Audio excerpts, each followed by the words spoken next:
as the undefeated Bath Wildkittens look for their 12th win of the season down the road against the 4-6 Lady Bulldogs. Elida 1-2 in the conference with Bath a perfect 3-0. We start in the first. Bella Lopez in transition with a nice bounce pass inside to Alexis Ward. She puts that up and in. Elida up 8 points.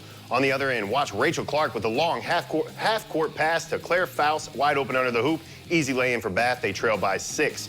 Clark again with the nice long pass, this time to Ann Oliver. She pivots her way to the floater. Wildkittens down 4 at the start of the second. Now off the miss, offensive board from Faith Clark. Kicks it outside to Oliver for the assist. Oliver buries that 3. That ties things up minutes before the half, but Elida looking to take the lead back. That's Leah Ramirez from the baseline mid-range jumper as Elida upsets Bath at home, handing them their first loss of the season, 44-37. Another WBL showdown, this time at Lappin Gymnasium. Shawnee coming in at 2-1 in the conference, hosting Defiance, looking for their first WBL victory of the season. Grace Freiberger passes it to Sydney Burris, who gets it to Anaya Pearson for the bucket. Home team lead by 7, but the Lady Bulldogs battling back with good defense. Mira Horvath comes away from the steal, and she goes coast to coast to the hoop. She hits the jump stop and gets the 2. Lead cut to 5 again. But the Indians pushing the tempo as Freiberger gets it up to Pearson, who finds Morgan Betts, who goes off the glass for the hoop. 8-point lead, and they weren't done. Freiberger goes down low to the 6'1 senior Pearson, who pivots and gets to the hoop for 2 of her 12 points to go along with 12 boards. Indians win 56-33 and improve to 3-1 in the WBL.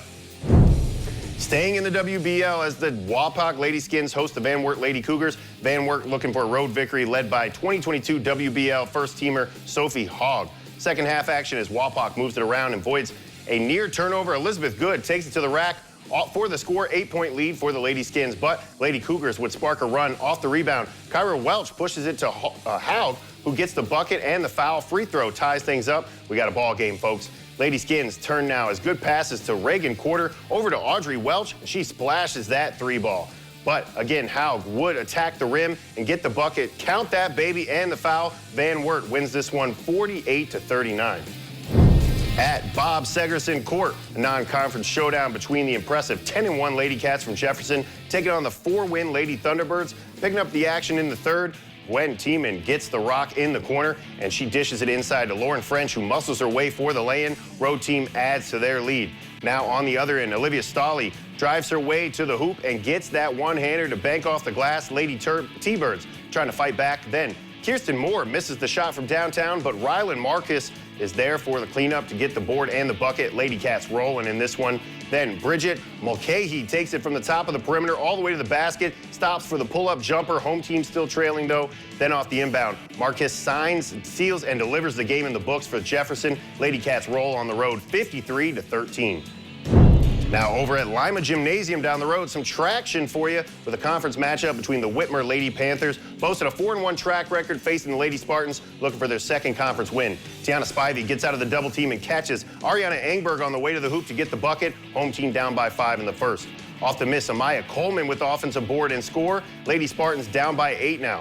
Then Anaya James with the give and go to Nelson off the screen. She takes that to the rack with the one-handed floater. She banks that off the glass. Lima Senior trailing by 9. Then James hits Tiana Spivey at the perimeter. She pulls up and fires that 3. That dime drops from downtown, but Lima Senior can't come up with the home win as they get their 4th conference loss, 50-34.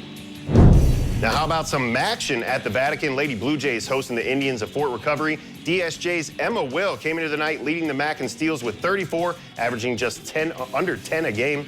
That defense contagious tonight as 0-0. Carolyn Muller gets the steal and takes it herself for the lay-in. Lady Jays up too early. And as we said, Emma Will averages 10 a game. This time she wills her way to the rack, spins and gets the friendly roll. Lead grows to 4 now for St. John's. The Indians looking to close the gap now as Kennedy Mullenkamp drives and stops, finds Carly Niekamp, who nails the mid-range jumper. Lady Jays cut the lead in half. Indians looking for more. How about that same connection pass from Mullenkamp? Again finds Niekamp, who gets the bucket down low. Lady Blue Jays doing a nice job of spreading the rock around as well. However, Mulaney Muller finds Abby Kerner, who nails the triple try. Lady Blue Jays win 44-37.